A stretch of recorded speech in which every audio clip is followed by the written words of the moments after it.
like you'll go person, woman, man, camera, TV. For our country and for our children, the best is yet to come. Once upon a time, thousands of tweets ago, in a universe many hoped would never become real, America was a very different place. Barack Obama was president, and with it the realization of the dreams of Abraham Lincoln and Dr. King seemed like a real possibility. However, an American, a New Yorker, a real estate mogul, a reality TV star with a checkered history decided to run for president. Donald Trump had many believed that America would become great again. So I have put together a timeline of his key moments, starting with him throwing in the hat to become president, through to his dealings with the media, immigration, Russia, COVID, to his fall from power and his many attempts to steal the election through manipulation or violence. Welcome to the House of Trumps. Welcome back everybody, and if this is the second video of mine that you're watching, you know what to do. Click the like button. It's free and causes videos like this to spread across the internet. So why not grasp the nettle, Donald Trump, and announce in this interview that you will run for the White House in 2016? Well, that would make a lot of people happy, I can tell you, and probably some people not so happy. Anyone who thought he was joking quickly stopped laughing as he descended the escalator in Trump Tower to begin an attack on Mexican immigrants. They're bringing drugs, they're bringing crime, they're rapists, and some, I assume, are good people. And his campaigning continued with more shocking beliefs. I have the most loyal people. Did you ever see that? Where I could stand in the middle of Fifth Avenue and shoot somebody and I wouldn't lose any voters, okay? It's like incredible.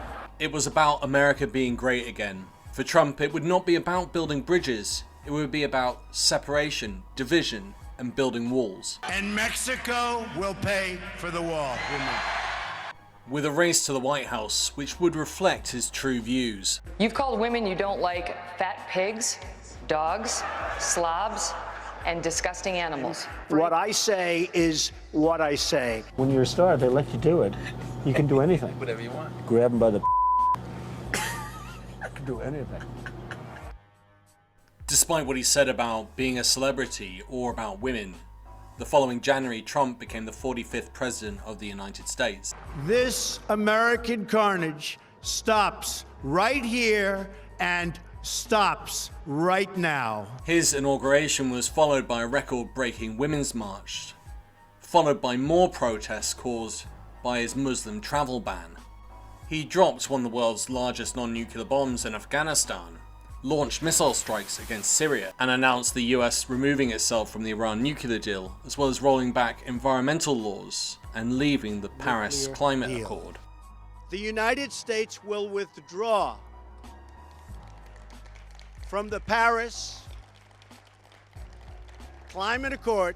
Key campaign promises such as reducing taxes was kept. However, promises about the wall, not so much. And another side of Donald Trump came out when he flirted with white nationalists over Charlottesville, Virginia.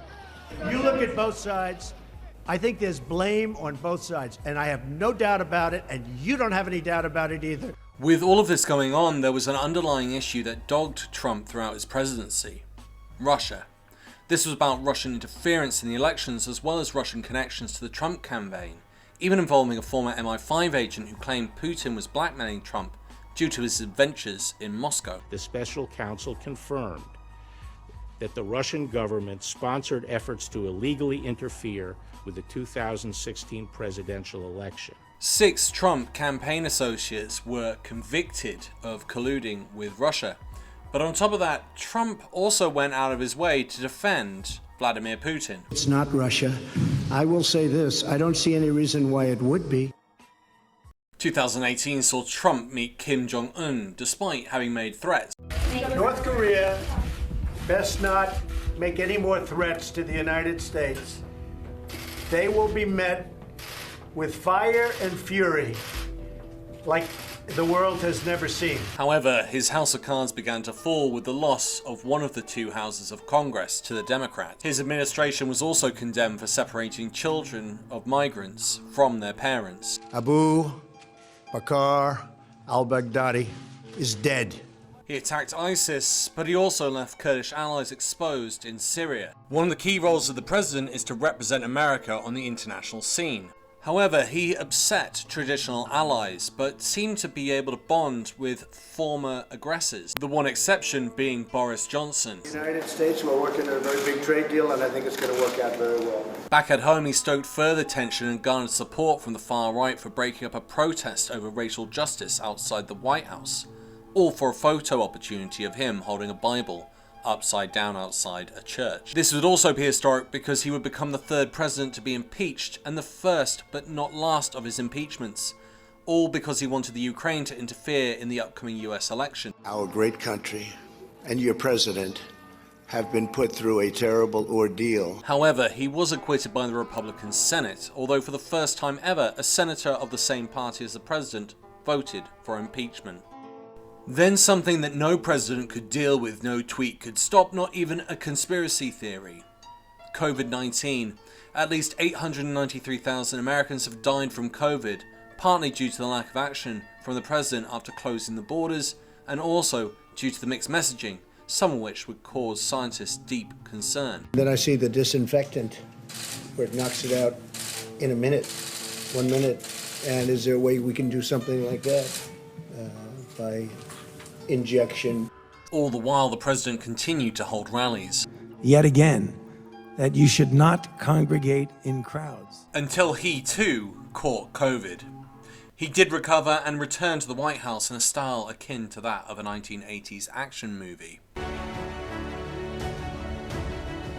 In August, Steve Bannon is arrested for fraud, 3 years after leaving the White House as Trump's chief strategist.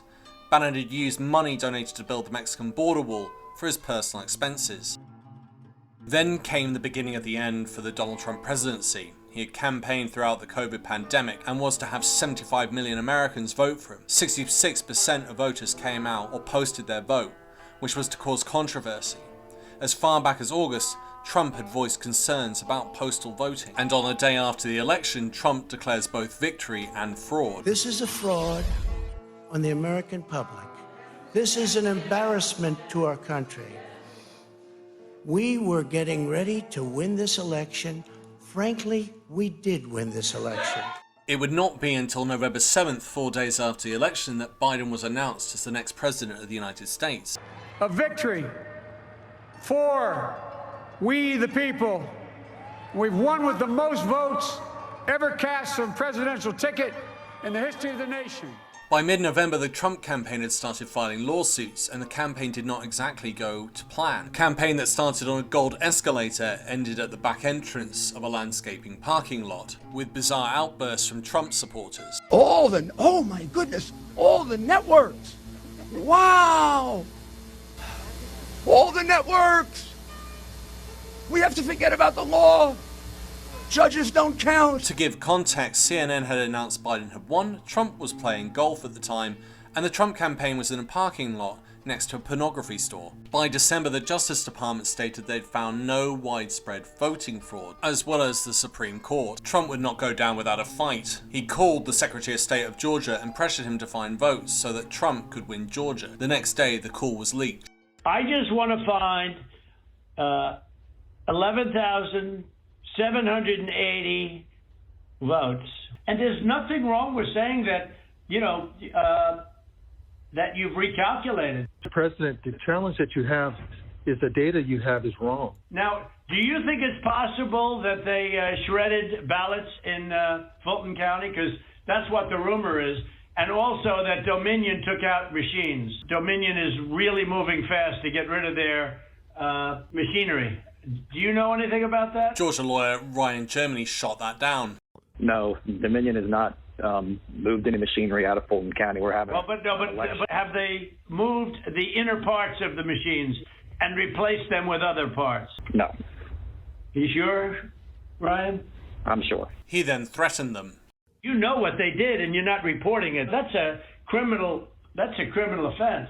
That's a big risk to you and to Ryan, your lawyer. That's a big risk. After that phone call, Trump supporters began planning a protest. On the 6th of January 2021, Trump supporters and white supremacists gathered to protest the results of the 2020 presidential election. Trump stirred up and enraged the crowd. We're gathered together in the heart of our nation's capital. This egregious assault on our democracy. Because you'll never take back our country with weakness. You have to show strength and you have to be strong. And finally ordering them to go and release that hate upon the US Anyone Capitol. you want, but I think right here we're going to walk down to the Capitol. And after this, we're going to walk down, and I'll be there with you. We're going to walk down. During that speech, he said the word slaughtered once, killed 3 times, dead 5, destroyed 6, and the word fight or fighting 20 times. The mob overwhelmed the Capitol Police and pushed their way into the US Capitol, where Congress is meeting to certify the election results. Feel the rage, the madness. The police shot and killed one pro-Trump demonstrator as she tried to break through a door, and one Capitol Police officer died as a result of injuries sustained from the Trump rioters. Despite all of this, members of the Senate did come out and support it. What does it say to the nearly half the country that believes this election was rigged? We do need an investigation into irregularities. Will we allow the media that is just as guilty as QAnon of presenting truth and lies to divide us? By January 13th, 2021, Donald Trump becomes the first US president to be impeached twice, once for incitement of insurrection. The House voted 232 to 197, with 10 Republicans supporting the impeachment. The Senate also repeated and changed history, with 7 Republicans agreeing to convict the now former president, but not enough to convict him. I do have a funny clip to show at the end, but to state, this is only part of the journey, as Trump continues to show interest in running again and is even hosting dinners to raise funds. However, all might not be so plain, as I will show in upcoming videos. Giuliani is being sued, as is Fox, Fox presenters, and the Trump family, as well as multiple investigations into tax fraud and business fraud. It is likely they are all in deep trouble, but that is for another video. In the meantime, check out my last video on Trump, Farage, and then check out this weird little clip. Thanks for listening and bye for now. I am the chosen one. Somebody had to do it.